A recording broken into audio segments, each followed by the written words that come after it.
W najnowszym odcinku naszego podcastu zanurzymy się w fascynujący świat głębokich basenów i ich wpływu na szkolenie nurków.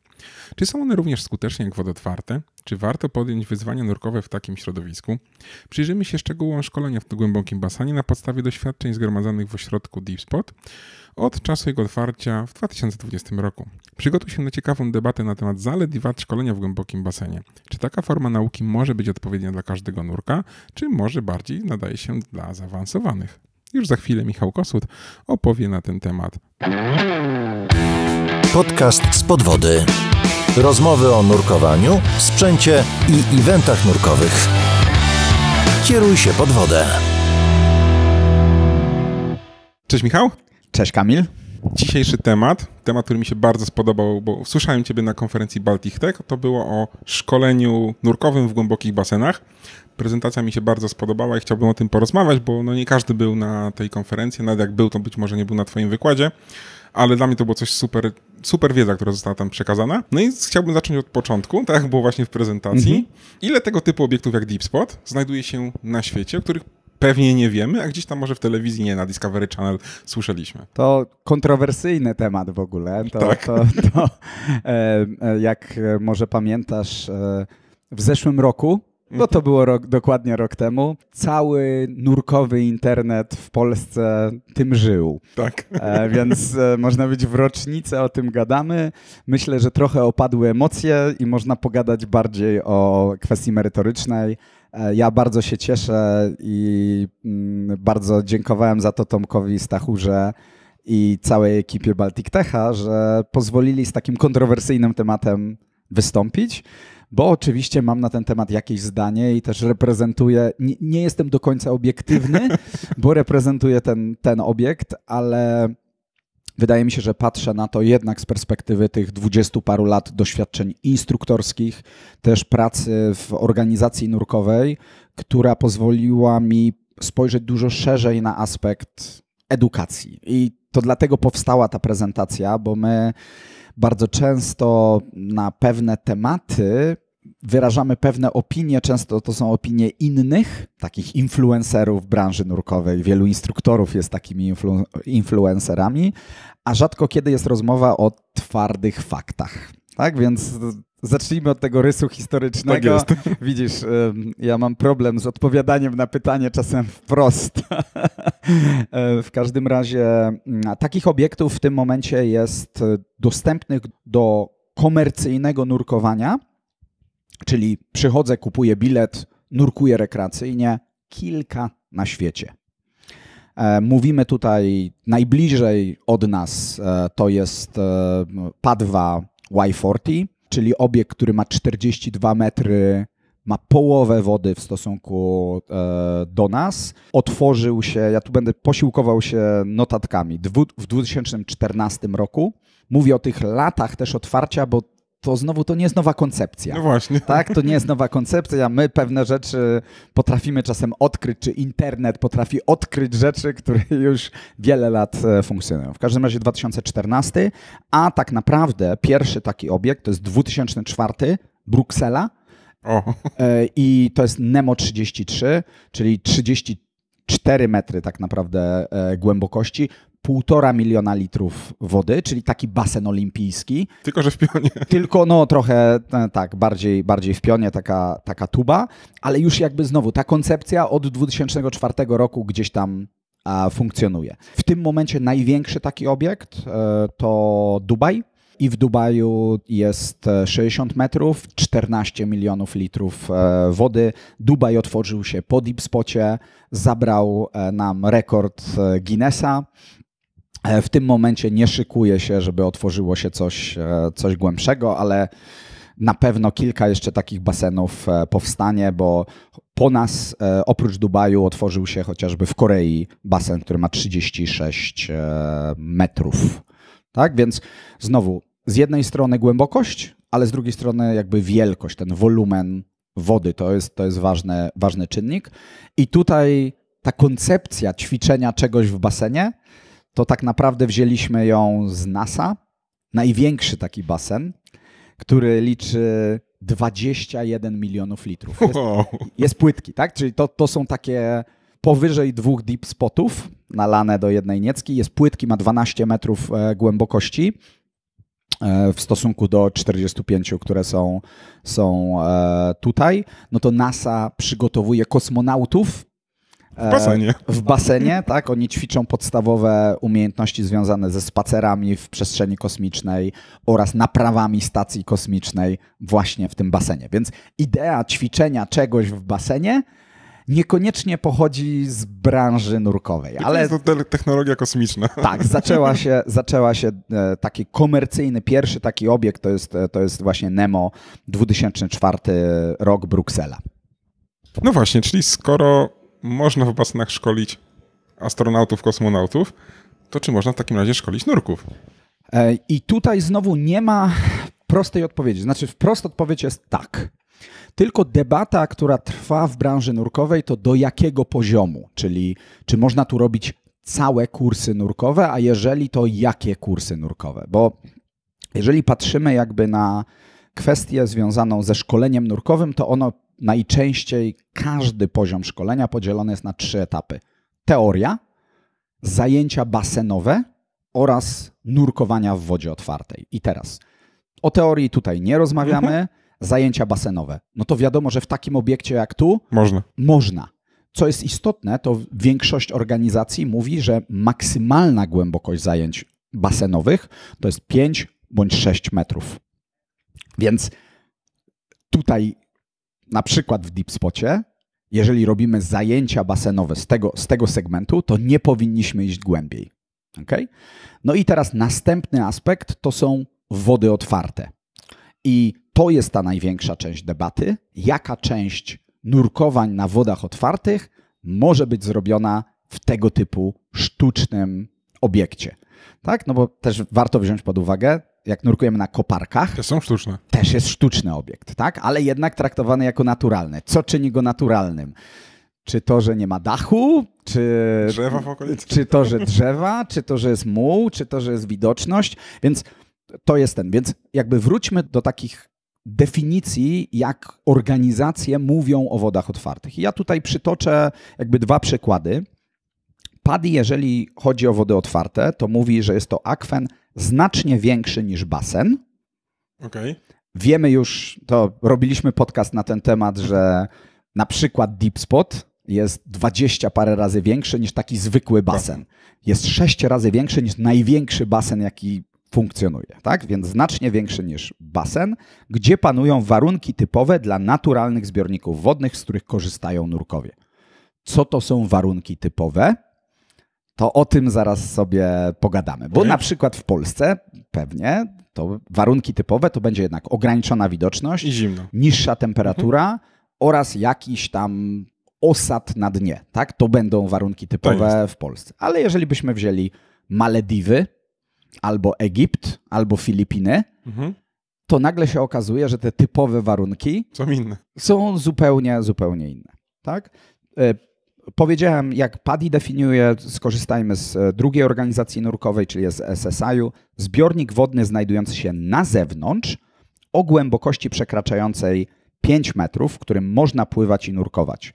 Warunki środowiskowe muszą odpowiadać wymogom określonym dla danego programu. Tutaj SSI powiedział na zewnątrz, czyli nie pod dachem.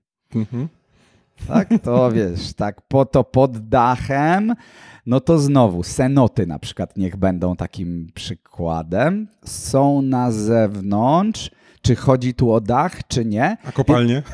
Więc właśnie, jakby ta definicja, czy na etapie tworzenia tych definicji nikt w tych organizacjach nurkowych nie brał pod uwagę, że będą takie specjalnie zbudowane do nurkowania baseny czy zbiorniki.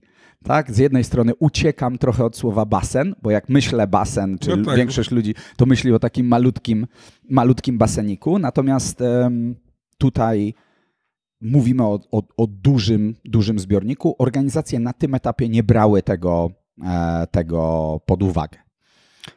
No, ale poczynając od Nemo, już zaczęły gdzieś to uwzględniać. I jeżeli byśmy patrzyli na rys taki historyczny, to tak naprawdę od 2004 roku, czyli jak powstało Nemo, była próba stworzenia, bo organizacje nurkowe zauważyły, że to jest całkiem fajne rozwiązanie. Można tu nurków szkolić. Pytanie, jak się odnieść do tych typowych warunków. I na przykład zaczęło się od tego, że w Nemo PADI wprowadziło taki certyfikat, który był Nemo 33 Open Water Diver. Okay. Czyli nurek, który może nurkować w Nemo 33. Tam bardziej chodziło o to, że on nadal musiał jakieś rzeczy zrobić na wodzie otwartej, żeby jakby dostać pełny certyfikat Open Water. I teraz ta największa rozmowa, czy największa dyskusja dotyczy właśnie kursu Open Water Diver i dotyczy tego, ile nurkowań można zrobić. Konsensus w branży nurkowej polega na tym, bo nadal polega, że można tutaj z 4 nurkowań na wodzie otwartej można zrobić 2 nurkowania. I to są nurkowania, które liczą się tak, jakby osoba robiła je na wodach otwartych. Zaraz pewnie będziemy drążyć trochę głębiej temat, ale co jest istotne w tej całej dyskusji, to tak naprawdę ten aspekt ćwiczymy od 2004 roku. Bo wielu nurków, czy wiele osób uczestniczących w tych dyskusjach używało takich określeń typu teraz nurkowie będą umierać, bo nagle to jest bardzo taka częsta paralela, tak? I ja jakby bardzo lubię to porównanie, bo słyszałem je już parę razy w branży nurkowej. No nie tylko w branży nurkowej, ale w każdej branży tak naprawdę. Nowość jest źle przyjmowana. I teraz co warto spojrzeć? Ci, którzy może jeszcze pamiętają środowisko klubowe nurkowania w Polsce z lat 90., to wiedzą, że taką nowością były jackety. Okay. I ja pamiętam te rozmowy w klubie nurkowym, bo jak ja zaczynałem nurkować w 96 roku, to był akurat moment, kiedy jackety się popularyzowały.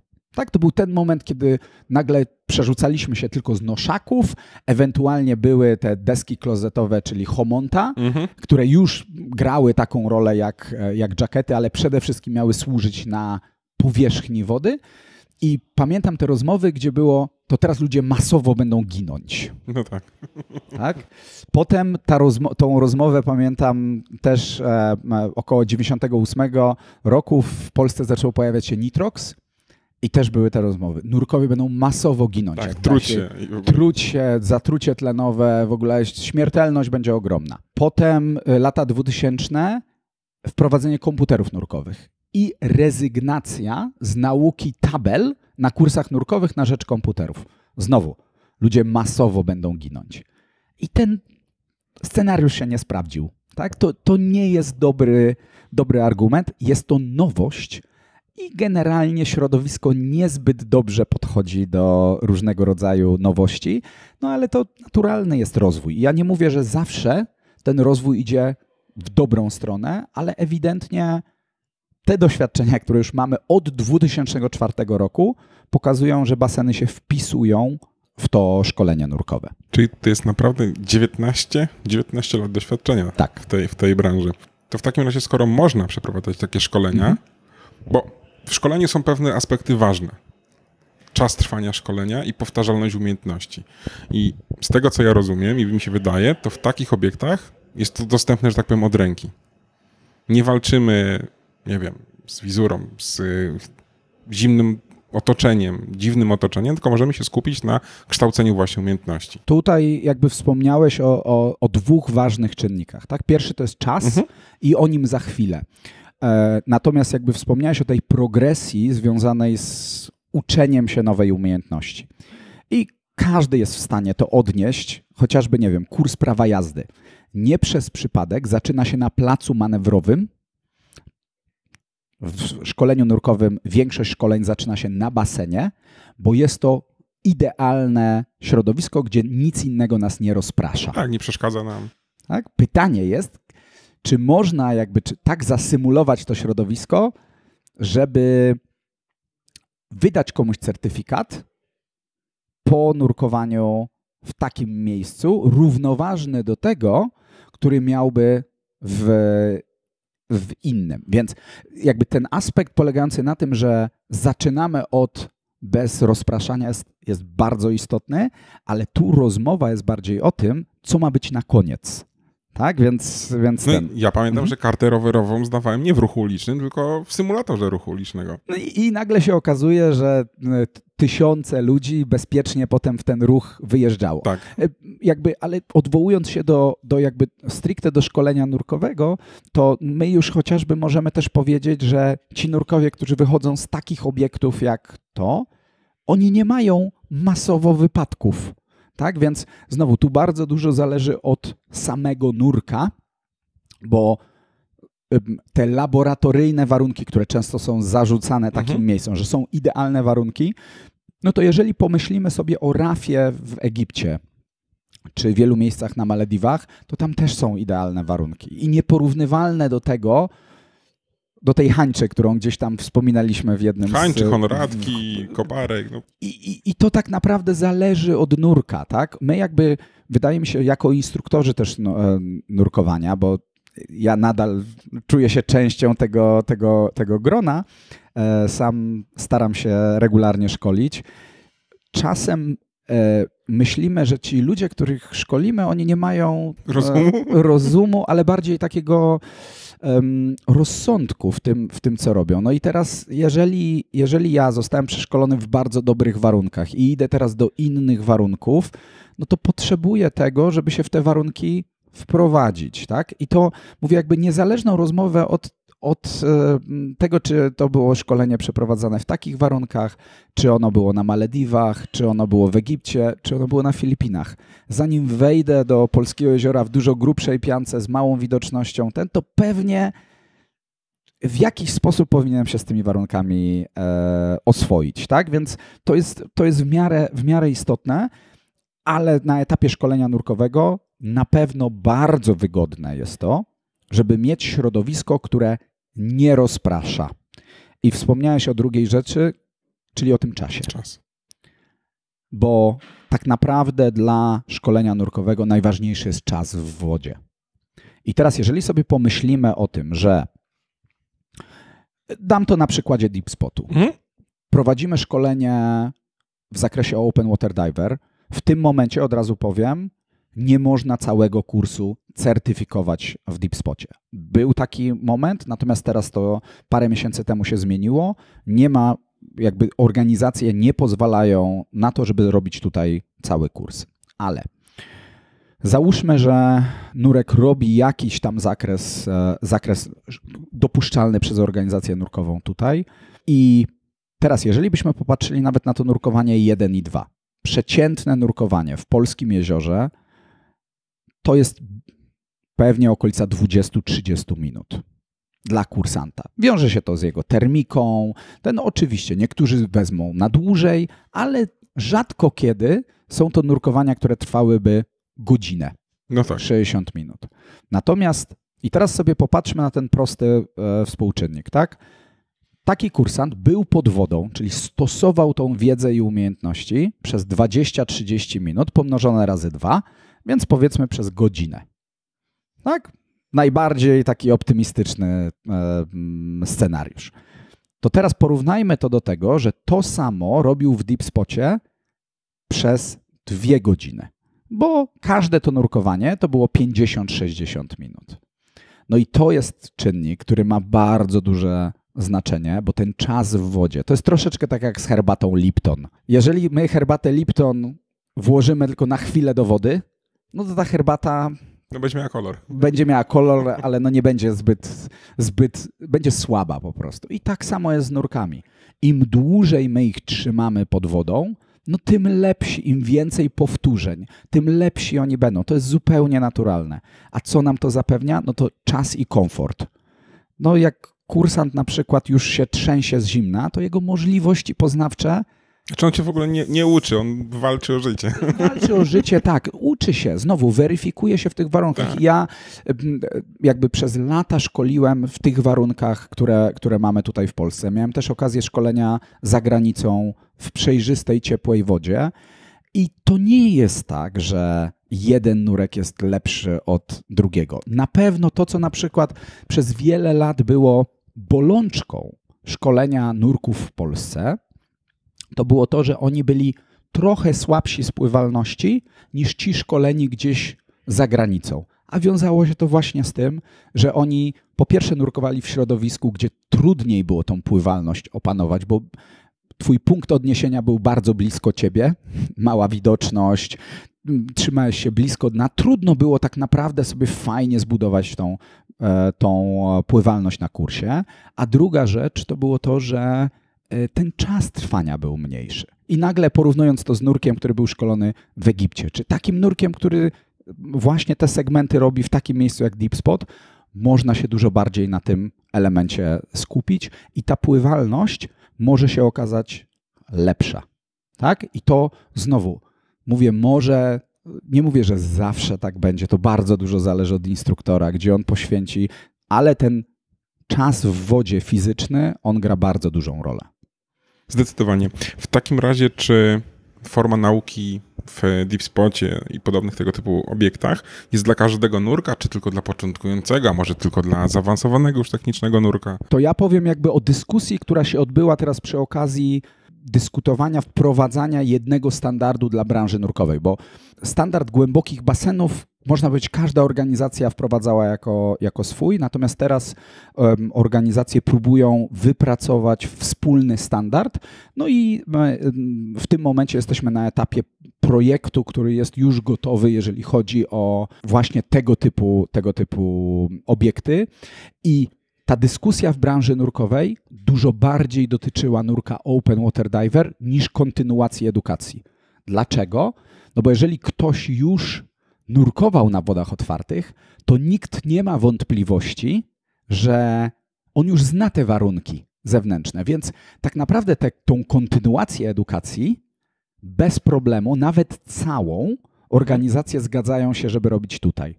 Przykładowo cały kurs Dive Guide, czyli ten wstęp do Dive Mastera w jednej z organizacji można zrobić w takim miejscu. I to jest bardzo, bardzo fajne. Czego nie da rady zrobić, to pewnie nurkowania nawigacyjnego, czy nurkowania w ograniczonej widoczności.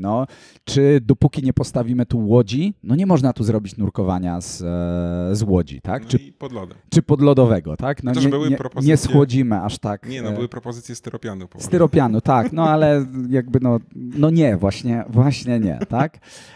Natomiast bardziej dyskusja jest po stronie tego podstawowego kursu, tego certyfikatu Open Water Diver, niż tej kontynuacji edukacji. Każdy instruktor, który szkolił w Deep Spocie, ja bardzo zachęcam instruktorów, żeby przyjeżdżali i spróbowali. I mówię to nie tylko jako osoba, która zarządza tym wspaniałym miejscem, ale po prostu zachęcam do takiej otwartości na coś, co mamy za miedzą, można powiedzieć, tutaj w Polsce. Więc jak ktoś jeszcze nie szkolił w Deep Spocie, to zapraszam do bezpośredniego kontaktu ze mną. Umożliwię zrobienie testu i to nie chodzi o to, żeby na tym teście zarobić. Tak? Ja po prostu, dla mnie, jak ja tutaj szkolę, to jest genialne miejsce szkoleniowe, które się świetnie transferuje na każde warunki nurkowe, szczególnie na tej kontynuacji edukacji. Kwestia, czy na kursie podstawowym, ja uważam, że wiele aspektów jesteśmy w stanie tutaj zrealizować dokładnie tak samo jak w wielu innych popularnych miejscach nurkowych. Nie zmienia to faktu, że dzisiaj organizacje nurkowe w tym jakby dogadaniu się między sobą, takim pozytywnym, nie negatywnym, powiedziały, że jednak są jakieś parametry, które musi spełniać taki obiekt, żeby można go było uznać za wody otwarte. Więc kto skorzysta? Wracając do twojego pytania, myślę, że każdy nurek skorzysta, tak? z takiego miejsca. W temacie nurków OWD to jest kwestia, że ich tutaj formalnie nie wolno certyfikować. Tak? Organizacje w tym momencie nie pozwalają na certyfikację całego kursu tu.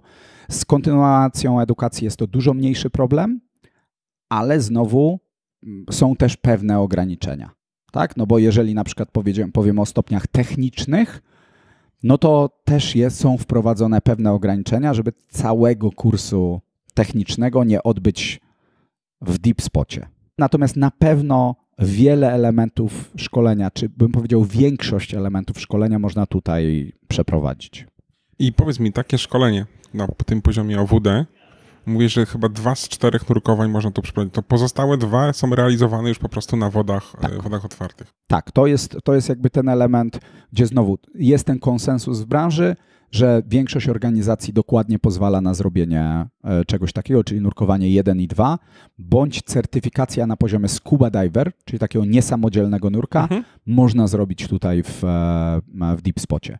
Natomiast są baseny, które dostały, czy powiedzmy norma pozwoli na to, żeby były wodami otwartymi. Więc to nie jest tak, że są wszyscy wykluczeni. No niestety my jako Deep Spot się nie załapaliśmy, nie spełniamy pewnych parametrów, ale to były pewne arbitralnie narzucone parametry, które tu moja opinia, tak, na ten temat osoby, która nie jest do końca obiektywna, gdzie rozmowa chociażby o wolumenie wody, jeżeli przekroczymy pewien poziom, czyli damy to, że jest ta przestrzeń dla nurków, to już nie jest aż tak istotne, czy jest tych litrów 8, 9, 10, 11 czy 15.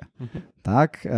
Natomiast tworząc te normy trzeba było gdzieś tą granicę postawić. No i jakby to był powód, że Deep Spot, można powiedzieć, się nie załapał. Są obiekty, które to jakby spełniły z racji swojej wielkości, nie innych parametrów, bo inne bylibyśmy w stanie spełnić. No i dlatego wycofano tą jakby zgodę na to, żeby przeprowadzać tutaj całe wody otwarte. Mówiliśmy głównie o nurkach sprzętowych, bo tam była ta dyskusja. A co z freediverami? No, freediverzy, i to jest super, że o tym wspomniałeś, Kamil, freediverzy w ogóle nie mają żadnego problemu, żeby szkolić nurka od poziomu podstawowego, czyli stopnia freediver level 1 do poziomu najbardziej zaawansowanego, włącznie z kursami instruktorskimi i wszystko zrobić w tego typu obiekcie.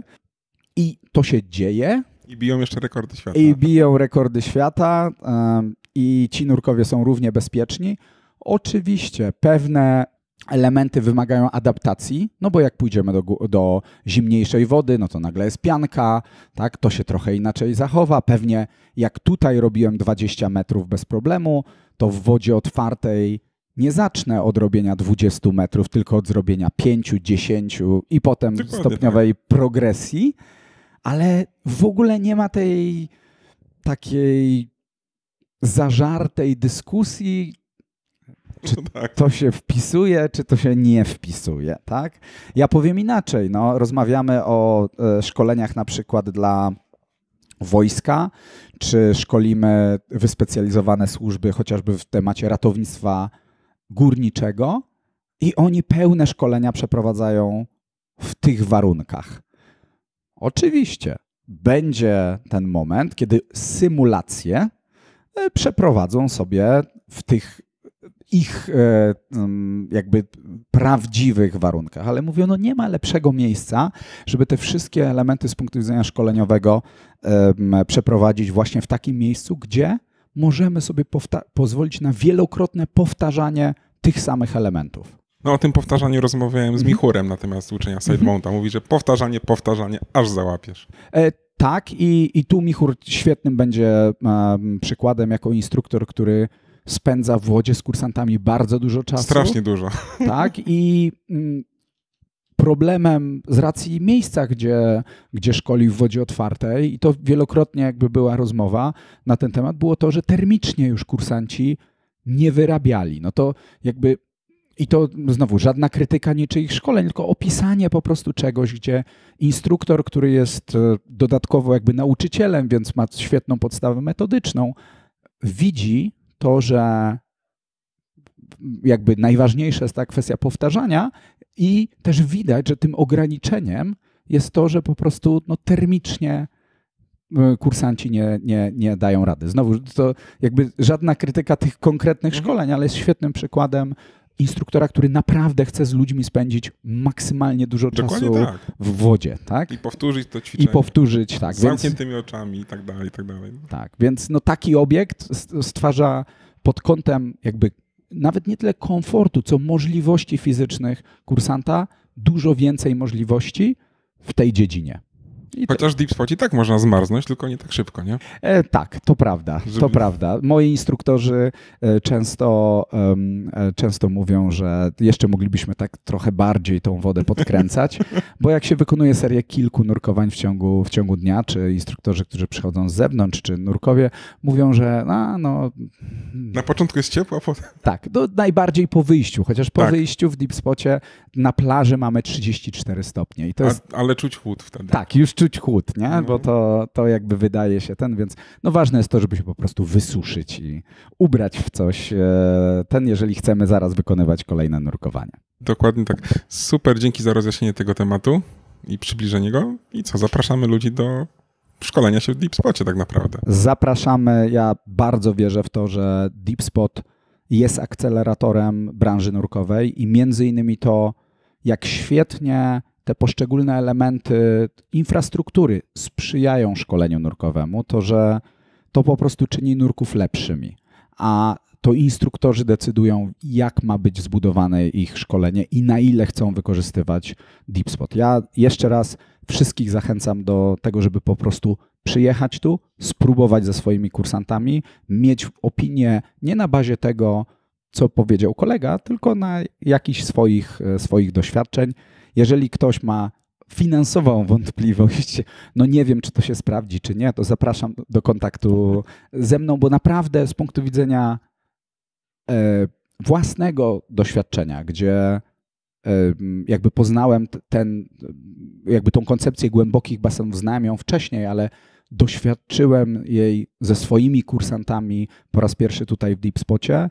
Widziałem, jak bardzo zmienił się mój punkt widzenia na to, co można rzeczywiście z ludźmi osiągnąć. I mówię, ktoś może postrzegać, że nie jestem do końca obiektywny z racji stanowiska, które aktualnie mam, ale myślę, że gdzieś głęboko w duszy nie zapominam o tym, że jestem też instruktorem i to dobro kursantów, ale też osób, które my tutaj masowo szkolimy, leży głęboko w moim sercu, więc zapraszam do spróbowania. Również zapraszam. Wczoraj też zacząłem kurs właśnie tutaj. Dzięki, Kamil. Dzięki, do usłyszenia. Dziękujemy za wysłuchanie odcinka. Każde odtworzenie, każde udostępnienie, polubienie czy komentarz to dla nas bardzo cenne wsparcie. A jeśli podoba Ci się nasza twórczość, możesz wesprzeć nas w serwisie Patronite. Mamy nadzieję, że zechcesz przyłączyć się do współtworzenia Spod Wody i dorzucić swoją cegiełkę do tego projektu.